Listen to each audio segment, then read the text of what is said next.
जय हिंद दोस्तों। उम्मीद करता हूं कि आप सब लोग बेहतर होंगे। दोस्तों आज फिर आपके साथ हूं 2 बजे की लाइव क्लास में और आज फिर इम्पोर्टेंट कुछ मुद्दे हैं जिनको लेकर हम बात करेंगे, जो कि करंट अफेयर की दृष्टि से बहुत ही ज़्यादा महत्वपूर्ण है। क्वेश्चंस ऐसे हैं जो यहाँ पर हमको आगे जाके देखने को मिल सकते हैं। आज के जो इंपॉर्टेंट टॉपिक्स हैं उनको मैंने सबसे पहले ही मेंशन कर दिया है। सबसे पहले उन टॉपिक्स को देखते हैं कि हम किन किन टॉपिक्स पे डिस्कस करने वाले हैं। सबसे पहला टॉपिक होगा आपका, नई दिल्ली में विश्व का दूसरा सबसे बड़ा नवीन जीन बैंक बना है। तो जो जीन बैंक होता है ये क्या होता है, इसके बारे में डिस्कस करेंगे। वित्तीय समावेशन सूचकांक, वित्तीय समावेशन क्या होता है और वित्तीय समावेशन सूचकांक का प्रारंभ हाल ही में किया जा रहा है, तो इसकी योजना क्या है उसके बारे में यहाँ पर डिटेल में बात करेंगे। बीजू स्वास्थ्य कल्याण योजना, उड़ीसा सरकार की ये योजना है और वहाँ के मुख्यमंत्री के द्वारा इस योजना के विस्तार की घोषणा की गई। तो जानेंगे कि बीजू स्वास्थ्य कल्याण योजना क्या है और जो भारत लेवल पर आयुष्मान भारत योजना चल रही है वो क्यों उड़ीसा सरकार ने अपने यहाँ पर लागू नहीं की है। ये सब चीज़ों पर यहाँ पे बात करेंगे। नेक्स्ट है माकी काजी, जापान के ये व्यक्ति हैं, इनकी हाल ही में डेथ हो गई है। सुडोकू जो खेल आप देखते हैं उससे संबंधित ये व्यक्ति रहे हैं, इनके बारे में भी जानेंगे कि ये कौन थे। नेक्स्ट होगा मलेशिया के प्रधानमंत्री मुहिद्दीन यासीन का इस्तीफा। तो ये मलेशिया में एक राजनीतिक परिवर्तन देखने को मिला है, उसको भी यहाँ पर थोड़ा सा जानेंगे कि कौन व्यक्ति थे और क्या था। नेक्स्ट जो होगा वो आपका पर्यावरण से संबंधित मुद्दा है। नई शैवाल की प्रजातियां जो हैं वो अंडमान निकोबार में खोजी गई हैं। जानेंगे कि शैवाल क्या होता है, इनकी विशेषता क्या होती है और नई प्रजाति जो खोजी गई है वो क्या है। और लास्ट में हम लोग बात करेंगे एक द्वीप की, कैटल आइलैंड की, जो हीराकुंड जलाशय में है उड़ीसा में। तो इसके बारे में बात करेंगे। जब इसकी बात करेंगे तो इस आइलैंड के बारे में भी देखेंगे और हीराकुंड जलाशय के बारे में भी बात करेंगे कि क्या है हीराकुंड जलाशय। साथ ही साथ महानदी के बारे में भी बात कर लेंगे, महानदी की इंपॉर्टेंस क्या है और कहाँ से उद्गम होता है। ठीक है, चलिए तो शुरू करते हैं इस लेक्चर को। सबसे पहला टॉपिक पे बात करते हैं कि नई दिल्ली में विश्व का दूसरा सबसे बड़ा नवीकृत जीन बैंक खोला गया है। दोस्तों कल जब मैंने अपने लेक्चर में एक जीव के खोजे जाने की बात की थी तो उसमें मैंने कहा था कि जब भी हम जैव विविधता को संरक्षण करने की बात करते हैं तो दो प्रकार से जैव विविधता को संरक्षण करते हैं, इन सीटू और एक्स सीटू। जब मैंने एक्स सीटू की बात की थी तो मैंने बताया था कि एक्स सीटू वाली व्यवस्था में जीव जंतुओं के अवशेषों को जीन बैंक या जीन पूल आदि माध्यम से उनके प्राकृतिक आवास से अलग रख के उनके अंश को संरक्षित करके किया जाता है। तो आज हम इन जीन बैंक के बारे में बात करने वाले हैं। चर्चा का कारण रहा कि राष्ट्रीय पादप आनुवांशिक संस्थान ब्यूरो, हमारे यहाँ पर एक संस्थान है जिसको हम कहते हैं राष्ट्रीय पादप अनुसंधान संस्थान ब्यूरो। अब ये जो राष्ट्रीय पादप आनुवांशिक संस्थान ब्यूरो है ये पूसा नई दिल्ली में है और इसने हाल ही में विश्व के दूसरे सबसे बड़े नवीकृत अत्याधुनिक राष्ट्रीय जीन बैंक का उद्घाटन किया है। जब ये उद्घाटन किया गया तो इसके बाद से जीन बैंक की जो व्यवस्था है वो हमें यहाँ पर करंट अफेयर में चर्चा में दिखाई दी है। तो देखते हैं जीन बैंक क्या है। दोस्तों जीन बैंक जो होता है वो एक बायो रिपोजिटरी सिस्टम है जिसमें आनुवांशिक सामग्री को संरक्षित रखा जाता है, जैसे कि बीज हुए, पौधे हुए, उत्तक संवर्धन हुए आदि चीज़ों का संग्रह जो है वो इन जीन बैंकों में किया जाता है। हम ये बोल सकते हैं कि इंपॉर्टेंट जीन्स जो होते हैं उनको यहाँ पर सेव करके रखा जाता है। जैसे कि आप देखते हैं कि लोग अपने बैंकों में जो पैसा जमा करके रखते हैं वैसे ही कहीं ना कहीं ये व्यवस्था होती है। जो आनुवांशिक चीज़ें हैं, आनुवांशिक गुण वाले पौधे जो हैं उनके आनुवांशिक स्थिति को, आनुवांशिक गुणों को, दुर्लभ पौधे जो हैं, जानवर जो, उनका संरक्षण करने के लिए किसानों और वैज्ञानिकों के बोल सकते हैं कि जो होते हैं वो इस चीज़ को संरक्षित करके रखते हैं ताकि इनको आगे जाकर जो भी व्यवस्था लगे या नई प्रजाति हो या पुरानी प्रजाति लुप्त हो रही हो तो उस समय इसका यूज करके वापस उसे उत्पन्न कर सकते, बना सकते हैं। तो भविष्य में इस प्रकार की चीज़ों को ध्यान में रखते हुए इन अवशेषों को संरक्षित करने की योजना इसमें होती है। जब हम बात करते हैं इसके महत्व की दोस्तों तो याद रखना है कि जीन बैंक का बहुत ज़्यादा महत्व होता है। जब इसके महत्व की बात करेंगे तो ध्यान रखना है कि सबसे पहला इसका महत्व होता है कि शोधकर्ता वैज्ञानिक जो होते हैं या किसान जो होते हैं वो दुर्लभ किस्म के पौधों और जानवरों की नस्ल को दोबारा से विकसित कर दें। है ना, क्या होगा कि भाई एक बार आप उस चीज को देख चुके हैं, उसको दोबारा से यदि विकसित करना होगा तो विकसित करने के लिए आप इस आनुवांशिक गुणों का यूज कर सकते हैं। ठीक है, जीन्स का प्रयोग करके आप दूसरी बार उन दुर्लभ पौधों को और जानवरों को विकसित कर सकते हैं। इसका एक इंपॉर्टेंट ये यूज होगा। ठीक है, अच्छा, इसके बाद होता है कि जीन बैंक जो होते हैं ये असामान्य जीन वेरिएंट वाली कोशिकाओं या जीवों अर्थात विशेष लक्षणों वाले जीन्स को भी संरक्षित कर सकते हैं। यही जीन्स बाद में किसी महामारी के आने पर या जलवायु परिवर्तन की स्थिति भी होने पर या किन्हीं दूसरी कारणों से जब पौधों और जानवरों के अस्तित्व पे संकट हो जाता है तो वापिस उस समय उनको लाने के लिए उपयोगी सिद्ध हो सकते हैं। तो कहीं ना कहीं ये जैव विविधता के संरक्षण के लिए भी एक महत्वपूर्ण माध्यम सिद्ध हो सकते हैं, इसीलिए जीन बैंक बनाए जाते हैं।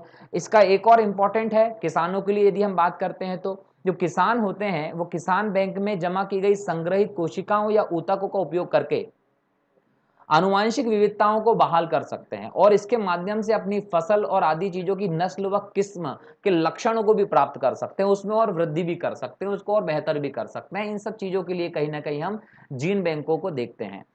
यदि हम भारत की बात करते हैं तो भारत में नेशनल जीन बैंक जो है वो उपलब्ध है। नेशनल जीन बैंक की यदि हम बात करते हैं तो ये 1996 में स्थापित की गई थी। ये पादप आनुवांशिक संसाधनों के बीजों को भावी पीढ़ियों के लिए संरक्षित करने के लिए बनाई गई थी, ये भी याद रखना है। क्लियर? अच्छा, इन बीजों के रूप में यदि हम बात करते हैं तो लगभग 1 मिलियन जर्म प्लाज्म जो होते हैं उसको संरक्षित करने की क्षमता है इस जीन बैंक की। और यदि हम बात करते हैं तो विभिन्न फसलों के समूह जैसे अनाज हुआ, बाजरा हुआ, औषधीय और सुगंधित पौधे हुए, नशीले पदार्थ हुए आदि के भंडारण यहाँ पर किए जाते हैं। ठीक है, आगे बात करें तो दोस्तों नेक्स्ट टॉपिक आपका जो है वो है वित्तीय समावेशन। ठीक है, वित्तीय समावेशन को कहा जाता है फाइनेंशियल इंक्लूजन, और इसलिए हम आज इस टॉपिक को डिस्कस कर रहे हैं क्योंकि जो आरबीआई है, रिजर्व बैंक ऑफ इंडिया है, इसने भारतीय रिजर्व बैंक ने पूरे देश में वित्तीय समावेशन की सीमा को मापने के लिए एक वित्तीय समावेशन सूचकांक फाइनेंशियल इंक्लूजन इंडेक्स जो है उसका निर्माण किया है। अब जो एफआई इंडेक्स है इसका निर्माण करने के पीछे जो उद्देश्य है उसके बारे में हम बात करेंगे। इसके माध्यम से हाल ही में जो सूचकांक की रिपोर्ट उसमें 2021 के समाप्ति अवधि के लिए, देखो मार्च 2021 के समाप्ति अवधि के लिए जो सूचकांक है इसमें 53.9 इंडेक्स में वैल्यू है, जबकि 2017 के हिसाब से देखते हैं तो ये 43.4 इसमें बताया गया है। अब ये सूचकांक क्या है इसके बारे में जरा डिटेल में देखें तो सबसे पहले तो जानना पड़ेगा कि वित्तीय समावेशन क्या है। वित्तीय समावेशन का अर्थ होता है कि हमारे देश में सरकार जो है वो अलग अलग प्रकार की वित्तीय सुविधाएं और चीजें उपलब्ध कराती है। ठीक है, तो जो वित्तीय सुविधाएं हैं वो हमारे समाज के उस लाइन के अंतिम व्यक्ति तक पहुंचे जो जिसको हम निचला तबका बोलते हैं। मतलब कि वित्तीय सेवाएं, वित्तीय सुविधाएं, जो योजनाएं चला रहे हैं उनका लाभ हमारे देश के हर एक नागरिक को प्राप्त हो, इसी को हम वित्तीय समावेशन बोलेंगे। देश का हर वो व्यक्ति भले ही वो पंक्ति के अंतिम छोर पर हो, उसे भी इन सेवाओं का लाभ हो, उस तक भी इन सब चीजों की पहुंच स्थापित हो। इसी उद्देश्य से कहीं ना कहीं वित्तीय समावेशन का जो बोल सकते हैं कॉन्सेप्ट था वो लाया गया था, और आरबीआई इसको लेकर एक इंडेक्स जारी कर रही है ताकि इसका और बेहतर लेवल पर इवैल्यूएशन किया जा सके, मूल्यांकन किया जा सके। यदि इस इंडेक्स की बात करें दोस्तों तो याद रखना कि ये वार्षिक आधार पर होगा, प्रतिवर्ष जुलाई में इसको प्रकाशित किया जाएगा। ठीक है, वार्षिक आधार पर तैयार होगा और हर साल जुलाई में इस इंडेक्स को जारी किया जाएगा। एक और बात बोलते हैं कि इस इंडेक्स को जारी करने के लिए आप सरकार और संबंधित क्षेत्र के जो भी विनियामक होते हैं उनसे परामर्श लेते हैं। अच्छा, ये जो विनियामक होते हैं उनमें कौन कौन को शामिल करेंगे, तो इसमें आप शामिल करेंगे बैंकिंग क्षेत्र को, इन्वेस्टमेंट निवेश क्षेत्र को, बीमा क्षेत्र को, डाक क्षेत्र को, इसके साथ साथ ऐसे क्षेत्र जो पेंशन संबंधित हैं उन सभी क्षेत्रों के विवरण को इसमें शामिल करेंगे और सभी को मिलाकर इस इंडेक्स को कहीं ना कहीं जारी किया जाएगा। इस इंडेक्स में 0 से 100 के बीच में एकल संख्या होगी जो वित्तीय समावेशन के विभिन्न पहलुओं के जानकारी के आधार पर तैयार किया जाएगा।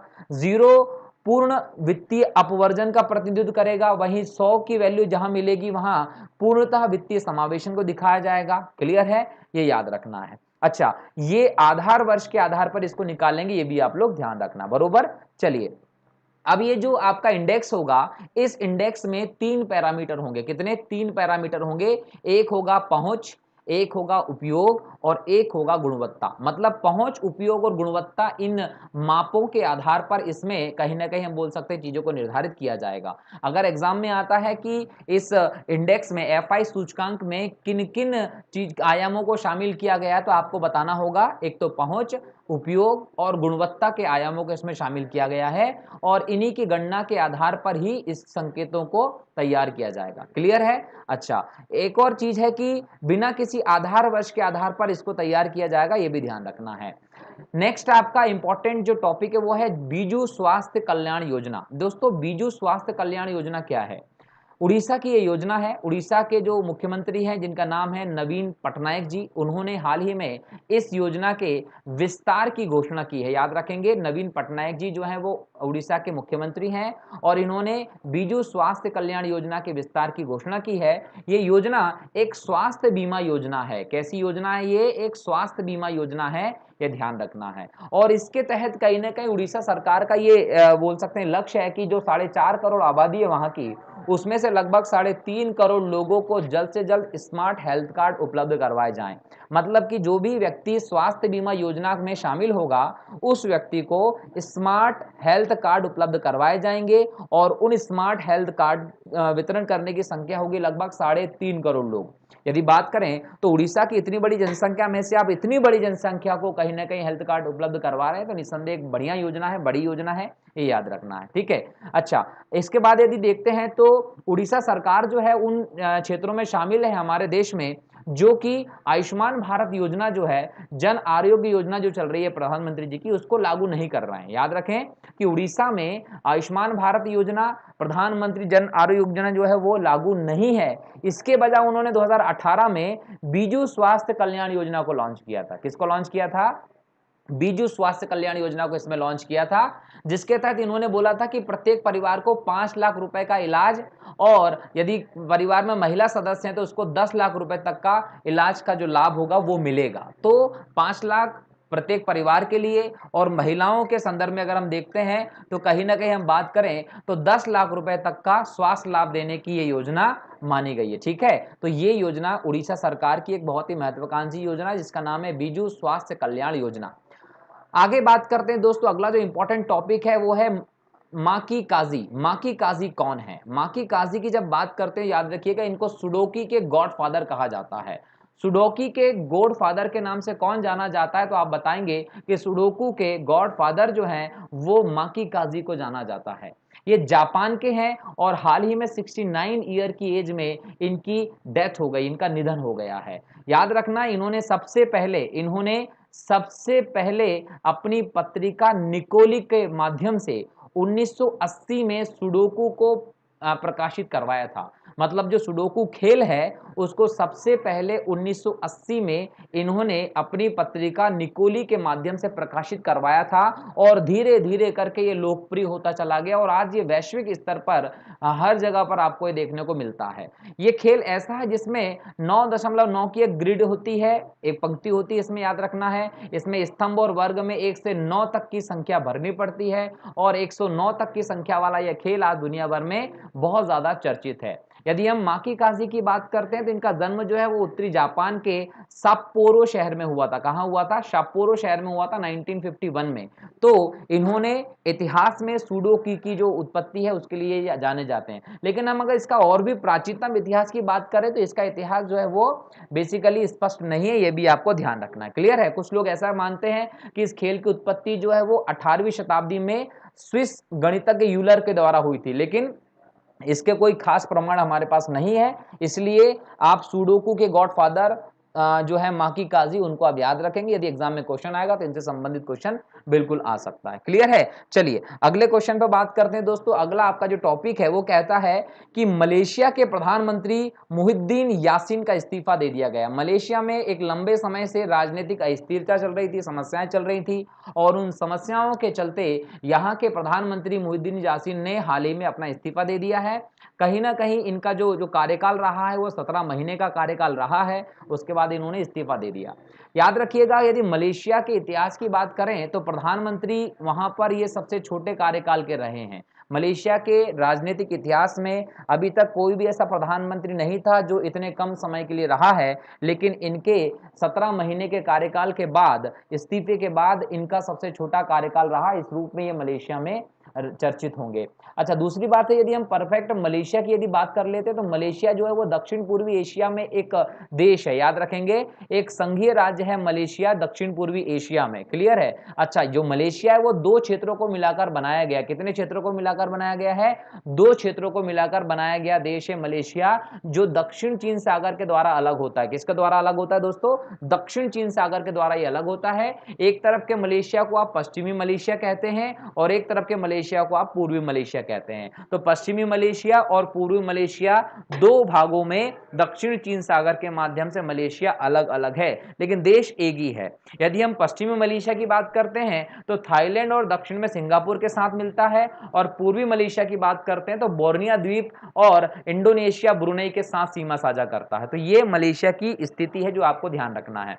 क्लियर है। चलिए, वैसे मलेशिया जो है उसकी अर्थव्यवस्था जो उसमें तेल का, ऑयल का बहुत ज्यादा इंपॉर्टेंस है। यहां पर पाम तेल का कारोबार जो होता है वो बड़े लेवल पर चलता है और उसकी इकोनॉमी जो है वो पाम तेल के ऑयल के कारोबार पर बहुत बड़ी लेवल पर निर्भर करती है। तो ये जो देश है ये पाम ऑयल के लिए बहुत ज्यादा प्रसिद्ध माना गया है, याद रखना है। ठीक है। चलिए, अगला जो आपका इंपॉर्टेंट टॉपिक है वो है कैटल आइलैंड।